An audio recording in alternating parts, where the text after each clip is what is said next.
Hello and welcome to the Garden Gurus. I'm Trevor Cochran. We have got another sensational springtime show for you, packed full of gardening inspiration. Here's what's coming up on today's show. We share the secrets to the best tasting lemons on the street. Father's Day's only a week away, so there are some last minute winners for Dad. And it's Soil Improvement 101 with Rock. Dig, dig, dig, dig, digging around. Dig, dig, dig, dig, digging the ground. I got my spade, I got my hoe, I got my rake, and I'm ready to go. One of the questions we're getting asked a lot about at the moment is when is the time to be pruning citrus? And the reason being, citrus are best pruned after they've finished fruiting. And across most of Australia, most citrus varieties have finished, except for possibly some lemons, like this one here, and grapefruit, which can take up to 2 years to ripen. So now is the time to be looking at getting your citrus trees into shape. The tools you'll need include sharp, clean secateurs, bypass loppers, possibly a saw if the branches are thicker than 70 millimetres. And for the tree I'm pruning today, a Kaffir lime, I'm also including this, a battery-powered head shear. Now, of all the trees I could have chosen to show you, this is probably one of the more difficult ones. These guys are really gnarly and they're also prickly, so you have to be careful getting into them. The very first thing you want to do is evaluate the tree and the shape that you want to get. It's all about the frame of the tree, and that'll set the shape, the way the tree grows into the future. So what I want to do is open this up from the inside out and make sure that any branches that cross over and rub against each other are removed. The final effect should look a bit like this, an open structure with a clear frame. You should be able to reach into the tree easily. Light should be able to get into the top and the branches should reach out, allowing for easy harvest. Kaffir limes are grown not so much for the fruit, but really for the foliage. So the total tree after structural pruning will get a light trim over of all the foliage to get strong new growth through in spring. The still battery-powered hedge trimmer is the perfect way to do it. This is a Eureka lemon tree. Now, these trees get enormous, 5 to 6 metres tall, at least 5 metres wide. But we've pruned this one in a real open vase shape. You can see the heart of the tree is completely open to sunlight coming in, and all of the fruit is on the outside edge. And one of the interesting benefits of keeping a tree like this at this sort of height is that it has the root system to support a big 6 metre tree. So when you actually see the fruit develop, they end up being so much bigger and juicier than they would normally be. Look at the size of that, it's enormous. The last bit of citrus pruning advice I'm going to leave you with is this. Make sure you give your citrus a good feed after pruning. You've shaped the growth in the direction you'd like the tree to head. Support that growth and encourage flowering and more fruit. Use a specialist citrus plant food like this one, which I rave about. It's going to drive all the growth your plant wants by feeding the soil microbes. Most importantly, this fertiliser has a really complex mineral base, which means that it's going to sustain all those trace elements that these trees need to grow really well. It means that the fruit will taste delish and you'll be getting all the goodness out of it because you're feeding the microbes in the soil, which are feeding the tree, which means you have great big happy trees and lots of foliage and fruit. Our herb of the week is landcress. And this is a biennial, which means it lasts for around 2 years. And it's got lovely green foliage and a real peppery taste to the leaf. Boom. Landcress is high in vitamin C and minerals, and this is of great value when we need to build up our immunity to seasonal colds, flu, and other respiratory diseases. Landcress partners with rocket, lettuce, endive, chicory, mustard greens, and fresh herbs like parsley, coriander, celery leaf, and basil. You can use it in salads or add to lightly cooked vegetables like mushrooms, asparagus, or snow peas. Growing this herb is a breeze. It requires a lot less water than its cousin, watercress. You can harvest it all year round, and the best location in the garden is a lightly shaded, moist spot. Now it cascades beautifully over the edge of a patio pot or a hanging basket. These herbs are brought to you by the Swan Valley Nursery range, and they can be found in your local garden centre or Bunnings warehouse store. I'm a big fan of these cycads. They're the Japanese sago palm or Cycas revoluta, and they really are a beautiful, ancient, elegant cycad. But every now and then you do need to prune off the lower fronds when they die off or get damaged like this. And a tip for you is to make sure you wear gloves and eye protection. The fronds do look quite elegant, but when you get up close, there are these quite nasty spikes, and if you get one of those into the finger, or worse still, under the fingernail, you're going to come off second best. So gloves and the eyewear, and then you can get right amongst it. Just like that, you see? Too easy. If your dad is a little grumpy, stressed and losing concentration, well then a plant for Father's Day may be exactly what the doctors ordered.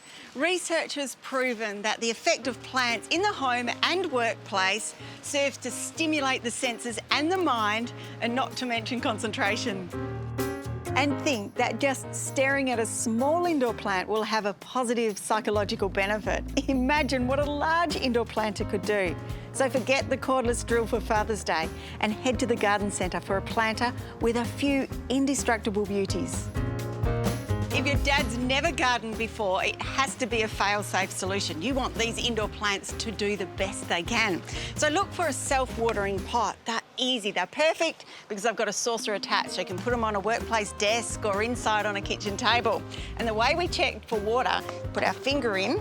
If it's wet, doesn't need any water at all, but if it's dry, fill it up, so we water it from the base. And the water gets to the plant through capillary action. But every now and again, just to make sure the top part of the soil stays nice and damp, I'll water from the top as well. Choose some tough varieties of indoor plants, and for a pot of this size, 3 different varieties will look stunning. Syngoniums are available in many different foliage forms and colours, from light green to speckled foliage, deeply veined in a pink shade. Proven to grow, this indoor plant has been popular for years. Every dad needs a peace lily. They're a fantastic, hardy, indoor flowering plant. Now, they're ideal for novice gardeners, and these white flowers will last for months. And the other good thing about them is they take low light conditions.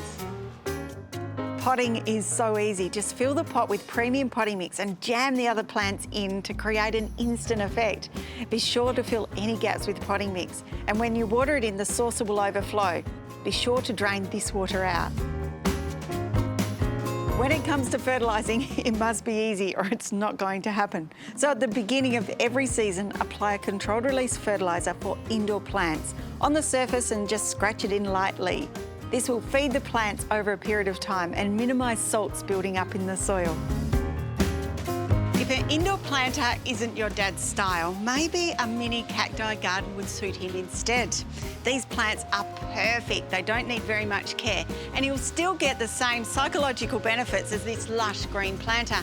In fact, you could even neglect these and they still look amazing. They only need water about every 3 months. This is my wonderful saguaro cactus, actually endangered in its native state, which is Arizona and New Mexico, because the landscapers have been coming down, chopping them off and transporting them up north. Every few weeks, I get a call from the producers at the Today Show to help Carl and Ali out with some gardening advice. I've even visited Ali's house and seen her garden. It's perfect for an outdoor loving lifestyle, and it brings indoors out and the outdoors in. Carl's gardening skills are not as well known, but he comes up with some pretty interesting questions. Look, you do have to be very, very careful about how much you water during germination. What's the amount of water that you recommend? Oh my God. Right, well... Look, he's pretending he has some idea what he's talking about. The thing is, lawns do need some TLC, and there's 4 things that you have to make sure you do.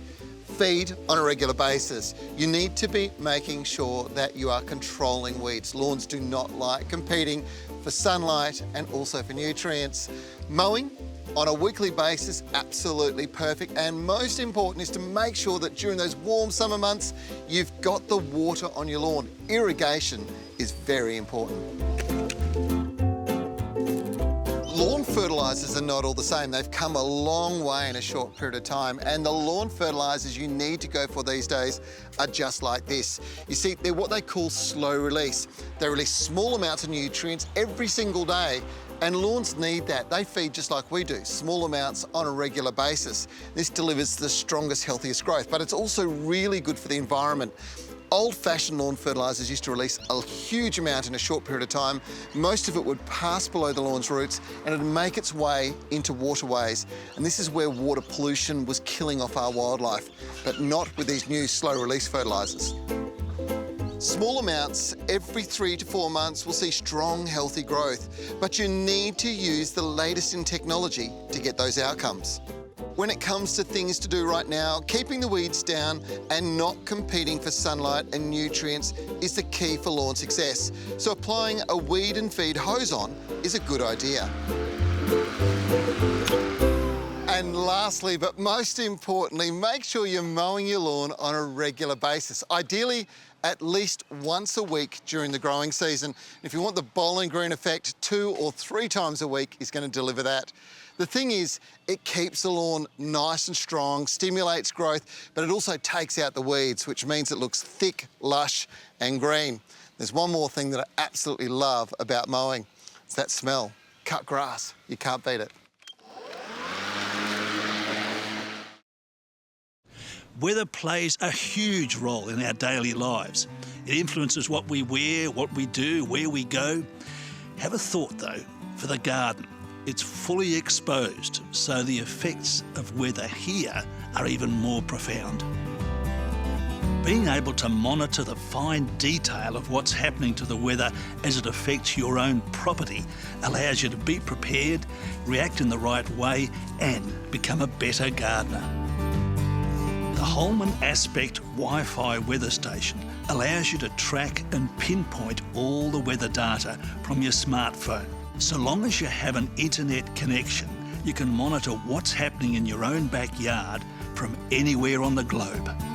You can set up a series of alerts. These will tell you, for an example, when the wind speed gets to a certain point or when the rain commences, or even the wind chill factor, which means you can do all this from the palm of your hand and you don't have to rely on the evening news. This system allows you to track a number of weather conditions, such as rainfall, indoor and outdoor temperature, humidity, the dew point, wind speed and direction, as well as the time of sunrise and sunset every day. When it comes to positioning, it's important to put this right out into the open so it cops all the weather. This is the rain collector, and I think that's perhaps one of the most significant parts of the system because it gives you a measure of how much rain is around, which helps you to avoid overwatering your garden. All of the weather information collected from the main unit and the high-precision, high-growth thermo sensor is shown on the main console, which can be positioned indoors to monitor what's happening inside and out all day long. If your dad likes to get into the nitty-gritty of weather, then I reckon this Holman Aspect Wi-Fi weather station would make the perfect gift for Father's Day. Don't want to grow any lawn? Well, plant this, the Domondia. It is fantastic lawn substitute. In fact, the hotter and the sunnier, the better. It's full of beautiful yellow flowers in spring and summer. Growing edible plants is something I firmly believe we should all do, and there are some tricks you need to keep in mind if you want to avoid pest problems and disappointing crop results.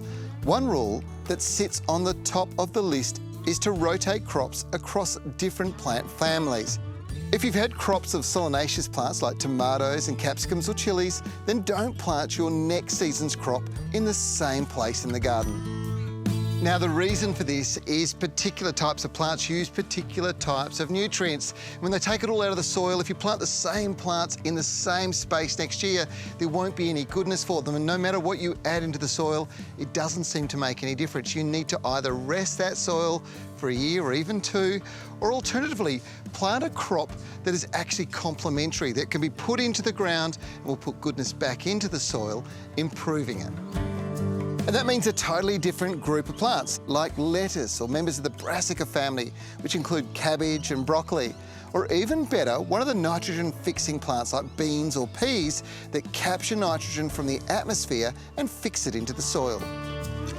Now, it's vitally important that you do cultivate the soil. We're talking about intensive farming here at home, so we've got to make sure we do it and we boost it up. Now, one thing you can do is go and put rock minerals in after you've cultivated and aerated that soil, or you can use a rejuvenator. And this one from Trevor is absolutely fabulous. It's got all those essential micro and macronutrients that we're looking for going back into the soil because it's been taken out. You've got to replace it if you want to get great results with your plants. There's a few strategies you can employ when planting beans. To be honest, it's not hard. As long as the garden's got sun for most of the day, they'll spring up and jump out of the soil.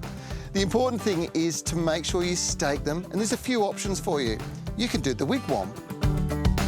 Now, the bamboo actually came out of my garden. I've got a beautiful bamboo plant down the front, and once a year I harvest a whole heap off, and it keeps me in supply of great bamboo stakes all year round. Now, all you're doing is you're pushing in your bamboo stakes around the outside in a circle. Then once they're all in, it's just a case of pulling the tops together and tying them. So you're creating a wigwam tent, just like this.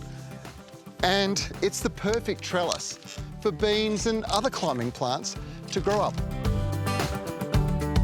Simply plant your seeds around the base or the outside of the stake so they'll get full sun. Then they'll take off, grab the stake and run to the top, producing beans and flowers all the way up. Don't worry about feeding beans as such. As long as your soil prep was good, they'll get all they need from that, and boosting growth can mean that they don't produce as many flowers and as such beans. How good does that look? And you can do it with peas as well. Now, in just a few weeks, these beans will all germinate. One of the tricks is you don't water them straight away. Leave them in that soil for the next 2 or 3 days, and then they'll take off. They grow very quickly. Within 6 weeks, we'll be harvesting the first crop. They'll go right through to Christmas, and if it's cool in December, even longer. That's a fantastic way to grow beans at home, and it looks good too.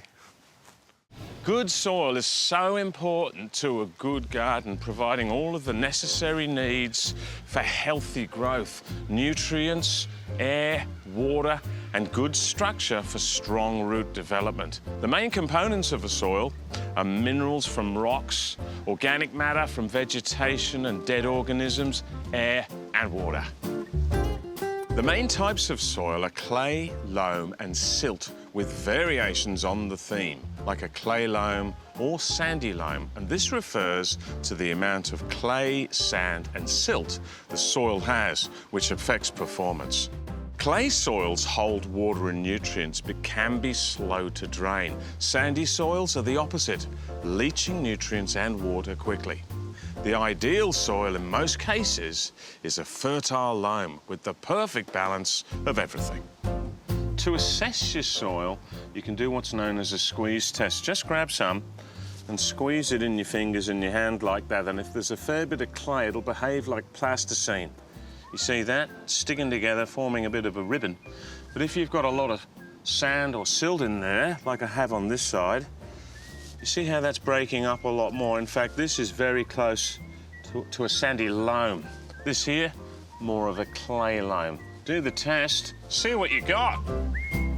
Adding compost has huge benefits. It separates clay particles, opening air spaces and improving drainage, and adds much needed organic matter to sandy soils, improving nutrient content and water retention. A great way to get the good gear into your soil is to add a 5-centimetre layer of Scott's Performance Natural Soil Improver over the top, and then turn that into the top 10-centimetre with a fork or a spade, just like this. Now, you can use this on existing gardens like this one, and it's also really good for cultivating soils when you're preparing a new garden for planting, and this will add organic matter that'll help alleviate compaction, it'll help retain nutrients in sandy soils, and you're adding all sorts of beneficial soil microbes. I mean, your plants will just be singing when they get their roots into this. It's beautiful stuff. It also contains Performance Naturals fertiliser, which feeds for 3 months with blood and bone, chicken manure and feather meal. Plus, there are seaweed biostimulants and Nature N, a natural source of nitrogen that promotes rapid growth.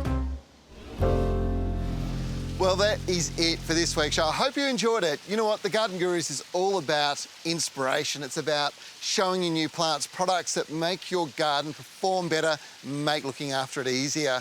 And next week, we've got another brilliant show packed full of down-to-earth gardening advice. I'm Trevor Cochran. We'll see you next week for The Garden Gurus.